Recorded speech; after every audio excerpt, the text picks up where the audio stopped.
এটি একটি নন ইনভার্টার একটি কম্প্রেসার 600A একটি কম্প্রেসার, যে এটা হচ্ছে কানেক্টিং রড। এখান থেকে ঘুরে ভিতরে যে পিস্টনটা আছে এই পিস্টনটা ঘুরায়, এই রোটারটা ঘুরাচ্ছে পিস্টনটা। এই পিস্টনটা কিভাবে ঘুরে, রোটারটার মাধ্যমে পিস্টনটা ঘুরে, রোটারটি ঘুরে কয়েলের মাধ্যমে। এই যে পাম্প সেট, এটি সেকশন হচ্ছে নিচে, পাম্পের নিচে সেকশন লাইন।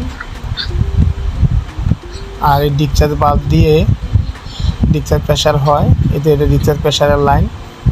মেকানিক্যালের ভিতরে যা থাকছে পাম্প সেট। হ্যাঁ, এটা একটা পাম্প সেট, ভিতরে বেল প্লেট আছে, পাত আছে, তারপর পিস্টন আছে, কানেক্টিং রড আছে, ভিতরে দেবে ঘুরে গোল। এই যে এটা এই যে দুইটা কম্প্রেসার আমরা রাখছি এখানে।